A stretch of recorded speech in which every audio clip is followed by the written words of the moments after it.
इसके बाद हमारे इंडिया में आए थे ब्रिटिश, जिन्होंने जो हमारे इंडिया पर 2 सेंचुरी तक यानी लगभग 200 साल तक जो है रूल किया था। और कैसे किया था, क्योंकि इनका जो हमारे इंडिया के ऊपर जो कंट्रोल करने का जो तरीका था वो एकदम कैलकुलेटेड था। और उन्होंने क्या किया था, जो शुरुआत में जो है ख़ुद को एज अ ट्रेडर एक्सप्रेस किया था। इसकी वजह से जो है क्या हुआ, उनको जो मिनिमल रेजिस्टेंस मिला। जब आप किसी कंट्री में जाओगे और आप एज अ मिलिट्री इन्वेजन यानी उस पर हमला करने जैसे जाओगे, तो अचानक जब आप स्टार्टिंग में जाओगे उसी समय क्या होगा, आप पर वो करेगा, हमला करेंगे। लेकिन ब्रिटिश ने क्या किया, पहले खुद को क्या किया कि हम यहाँ पर क्या एज अ ट्रेडर हैं। अब जैसे खुद को यहाँ से अच्छे से सेटल कर लिया, इसके बाद हमला किया, तो इसमें जो इनको जो बहुत ज़्यादा हेल्प मिली। और इनका जो ब्रिटिश का कॉन्क्विस्ट था कि असल में एक ट्रेडर थे, और ये लोग एक ट्रेडर से जो रूलर बने थे। तो ये एक रेयर इंस्टेंस था कि कैसे एक ट्रेडिंग कंपनी एक इंपीरियल पावर बन गई। तो चलिए आगे बढ़ते हैं। ईस्ट इंडिया जो कंपनी है वो एज अ ट्रेडिंग कंपनी जो है इस्टेब्लिश हुआ था हमारे इंडिया में। और जो ईस्ट इंडिया कंपनी था वो था ब्रिटेन से। और उस समय में जो ब्रिटेन की जो क्वीन थी एलिजाबेथ फर्स्ट, उन्होंने ईस्ट इंडिया कंपनी को एक रॉयल चार्टर, जो रॉयल डॉक्यूमेंट उनको ग्रांट की थी, जिसके तहत जो ईस्ट इंडिया कंपनी है वो खुद एक प्राइवेट आर्मी रेस कर सकते थे। इसकी वजह से क्या हुआ, जब वो खुद के एक प्राइवेट आर्मी रेस कर सकते थे तो धीरे धीरे उन्होंने इंडिया को जो कैप्चर कर लिया। इसके जो अब इन्होंने जब इंडिया पर रूल किया ना, तो इसमें बहुत ज़्यादा फैक्टर थे। पहले तो हमने बोला कि इन्होंने खुद को एज अ ट्रेडर एक्सप्रेस किया, खुद को एज अ मिलिट्री इन्वेडर या फिर जो फॉरेन इन्वेडर्स थे उनको as a foreign invader express नहीं किया, जिससे उनको जो है कोई भी रेजिस्टेंस नहीं मिला, यानी कोई इसके खिलाफ जाने वाला था नहीं। और साथ ही साथ हमने बोला कि जो है उस समय जो क्वीन एलिजाबेथ फर्स्ट थी, क्वीन एलिजाबेथ फर्स्ट ने जो है उसको एक रॉयल चार्टर दिया था कि जिसके तहत जो ये अपने एक प्राइवेट आर्मी रख सकते थे। अब आप एक बार सोचो, अगर एक कंट्री में एक प्राइवेट आर्मी जाएगी तो उसकी किंग को तो डायरेक्ट शक होगा ना। इसीलिए ये प्राइवेट आर्मी खुद को दिखाते थे कि हम ट्रेडर्स हैं। असल में होती थी आर्मी, इनके पास हथियार हैं, लेकिन खुद को ऐसा दिखाते थे कि हम सिर्फ और सिर्फ क्या है, ट्रेडर्स हैं। यानी ये खुद को क्या रखते थे, एज अ ट्रेडर प्रिटेंड करते थे, ना कि एज अ फॉरेन इन्वेडर्स, ना कि एज अ आर्मी। जिसकी वजह से क्या हुआ, जब इन्होंने हमारे इंडिया के कोस्ट में जो है अपना सेटलमेंट बनाना शुरू कर दिया, तब लोगों को किंग्स को क्या लगा, यार ये तो ट्रेडर्स हैं, ये क्या ही कर लेंगे। इसीलिए ये लोग यहाँ पर जो कोस्ट में जो है अपना जो इस्टेब्लिश कर पाए किंगडम, वो भी बिना किसी रेजिस्टेंस के या फिर मिनिमल रेजिस्टेंस के। इनके सबको क्या लगा था, तो कोई, क्योंकि इन्होंने अपना चेहरा ऐसा दिखाया था कि हम सिर्फ और सिर्फ ट्रेडिंग कंपनी है, ना कि बाकी की तरह जिन्होंने डच ने फ्रेंच ने खुद को स्टार्टिंग में ही क्या बनाया था कि खुद को स्टार्टिंग में ही क्या किया था, एज अ किंग डिक्लेयर किया था, उस तरह से इन्होंने नहीं किया।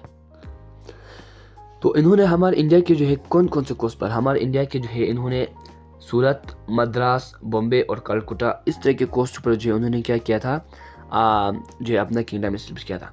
साथ ही साथ उनको यहाँ पर एक और बेनिफिट मिली थी, जो कि मिली थी हमारे इंडिया के एक रिवाज, एक कल्चर की वजह से, कि हम इंडिया वाले लोग क्या करते थे, हम जो है जो भी फॉरेन आता था हम उनका स्वागत करते थे। हम कहते थे कि जो मेहमान है वो भगवान समान है, और भगवान समान को हम भगवान को ऐसे ही तो फेंक नहीं सकते, उनका इज्जत करते थे।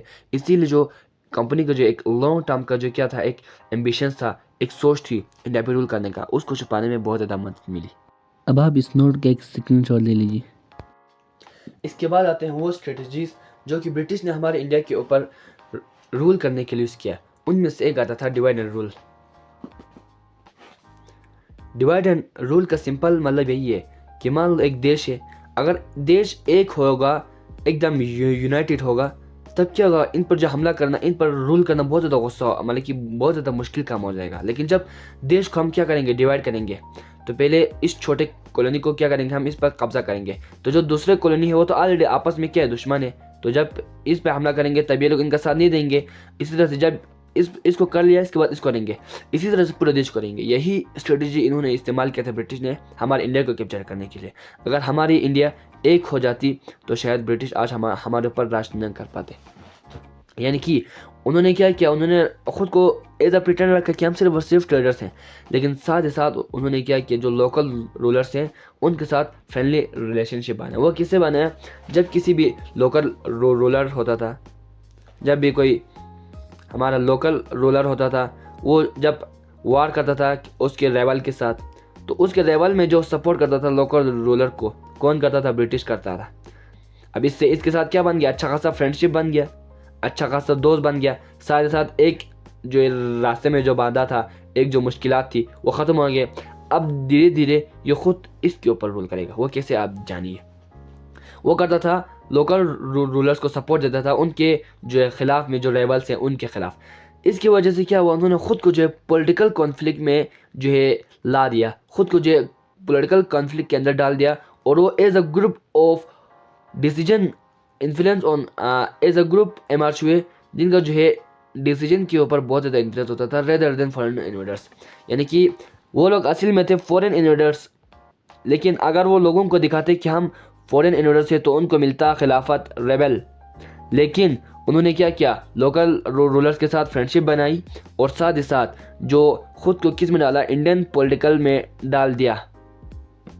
और क्या बन गए, एक ऐसे लोग बन गए जिनका जो किंग होते थे वो कोई भी डिसीजन लेते उन पर उनका इन्फ्लुएंस ज़रूर होता था। ऐसे लोग बन गए। क्यों?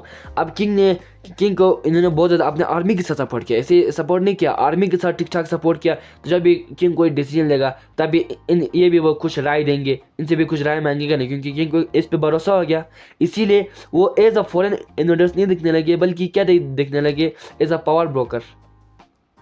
पावर ब्रोकर का मतलब वो लोग जिनका एक डिसीजन के ऊपर बहुत ज़्यादा इन्फ्लुएंस होता है। इसकी वजह से क्या हुआ, वो जो क्या हुआ, साथ साथ में एक तो ये वाला काम कर दिया इन्होंने, इस तरह से डिवाइड किया। साथ साथ में जब रीजनल रूलर्स के साथ या फिर जब सक्सेशन डिस्प्यूट होता था, सक्सेशन डिस्प्यूट मतलब एक किंग के दो बच्चे हों और वो दोनों जो आपस में क्या कर रहे हो, जब वो दोनों आपस में जो लड़ाई कर रहे हो किंग के लिए, उस समय वो खुद जाते थे और वहाँ पर जो उनको हराते थे, उनके साथ वार करते थे। क्योंकि अब एक के पास पावर नहीं है, और जब पावर नहीं है तो ठीक से रूल नहीं होगा, तो उस समय जाकर इनको क्या करते थे, कैप्चर करते थे और इनके ऊपर रूल करना शुरू कर दिया। यानी कि डिवाइड किया और साथ में रूल किया। और इसका ये लोग बेनिफिट उठाते थे through divide and rule policy. ये जो ब्रिटिश थे ये ऑलरेडी जो है बहुत ज़्यादा स्किल थे कि अभी जो डिवीजन है उसको और ज़्यादा तबाह करने के लिए, उसको और ज़्यादा डिवाइड करने के लिए। जैसे हमें इसी का जो डिवाइड एंड रूल स्ट्रेटजी का यूज़ हमें दिखाई देता है बैटल ऑफ प्लासी में 1757, जिसमें सिराजुद्दौला वर्सेस ब्रिटिश था। यानी क्या हुआ थे को 1757 में सिराजुद्दौला उस समय के जो है हमारे वेस्ट बंगाल के क्या थे, नवाब थे, बंगाल के नवाब थे। और साथ में उनके खिलाफ कौन आया, ब्रिटिश आया। और ब्रिटिश को उस समय कौन लीड कर रहा था, रॉबर्ट क्लिव। अब रॉबर्ट क्लिव ने क्या किया, उनको डिवाइड किया। डिवाइड कैसे किया, जो हमारा सिराजुद्दौला था नवाब ऑफ बंगाल, उसके जो मिलिट्री कमांडर था वो था मीर जाफ़र। मीर जाफ़र को तो बोला, यार तुम मेरा साथ दे दो और जैसे हम जीत जाएंगे मैं तुम्हें जो न्यू नवाब बना दूंगा। अब इसमें मीर जाफ़र को क्या किया, लालच दिया और इन दोनों के बीच में क्या किया, बंटवारा। लेकिन इस बंटवारे के बारे में किसको पता नहीं है, सिराजुद्दौला। अब सिराजुद्दौला को तो कुछ पता नहीं है। अब बैटल हुआ पलाशी में 150 किलोमीटर नॉर्थ ऑफ कोलकाता, यानी कि आज के प्रेजेंट डेट में जो कोलकाता है उससे 150 किलोमीटर दूरी पर एक जगह है, उसका नाम है पलाशी। वहाँ पर जो है क्या हुआ, बैटल हुआ। अब एक सेट थे नवाब जिनका हेल्प कर रहे थे फ्रेंच, क्योंकि उस समय सिर्फ एक ही कॉलोनियल पावर नहीं थे। अब ये फ्रेंच चाहते थे कि ब्रिटिश खत्म हो जाए, ब्रिटिश चाहते थे फ्रेंच खत्म हो जाए, और इनका चल रहा था ब्रिटिश के साथ। और नवाब की मेन आर्मी किसके पास होती है, कमांडर के पास है, सिंपल। और कमांडर कौन था, मीर जाफ़र।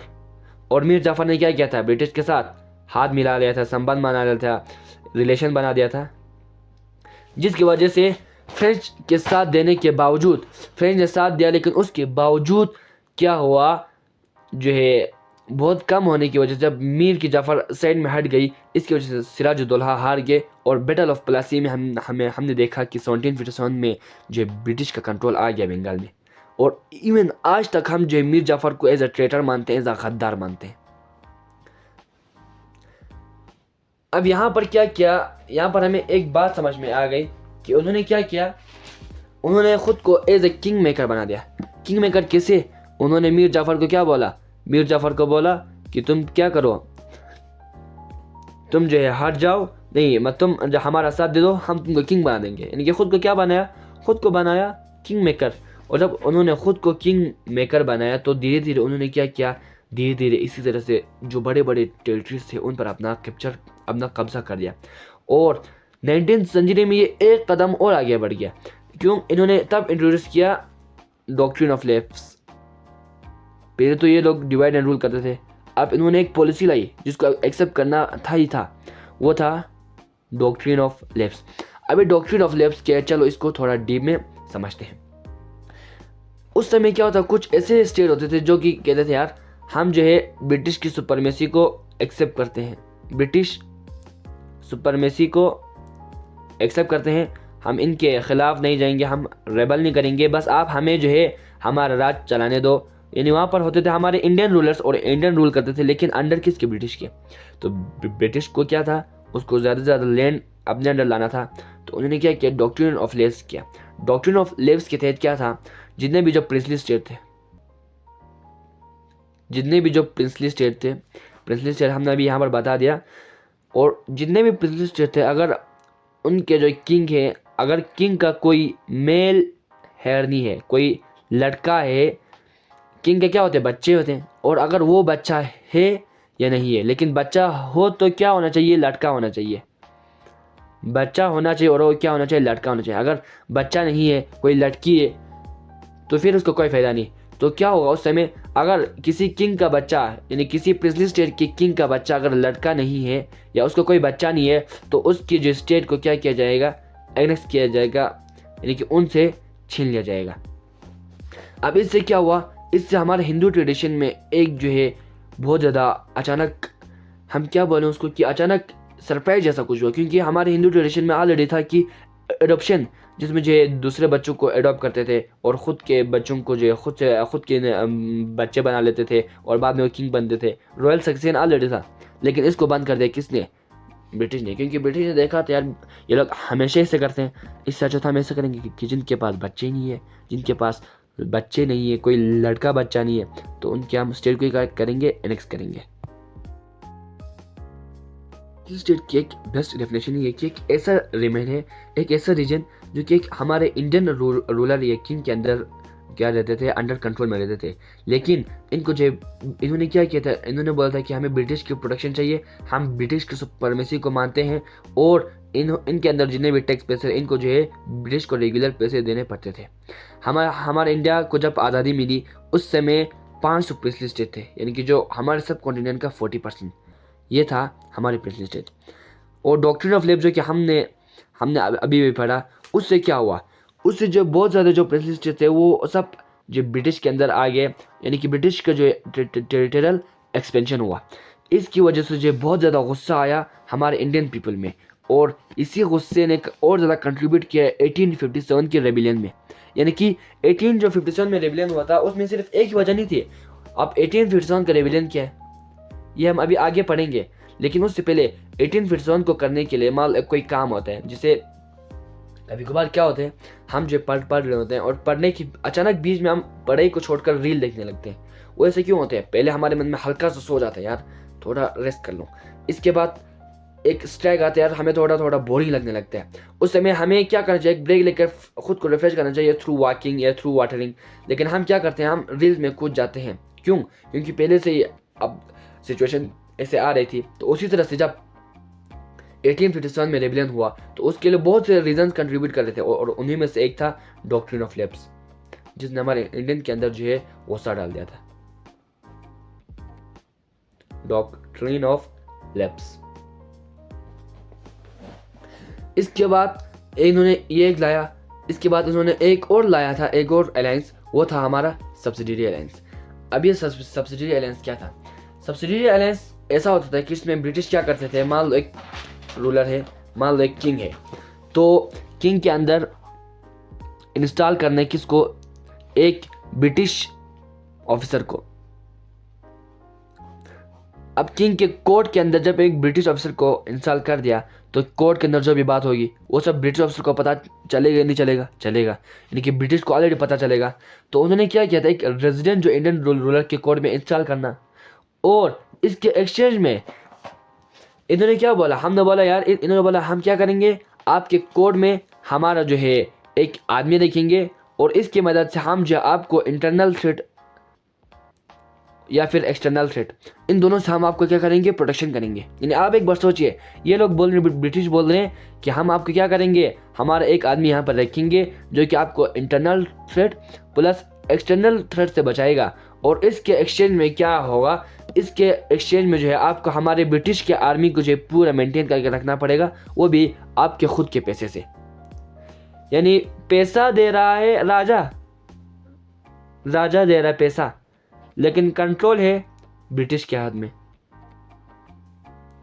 और ऐसा क्यों है, क्योंकि उस समय ब्रिटिश की पावर थी, इनको इसको एक्सेप्ट करना पड़ा मजबूरन।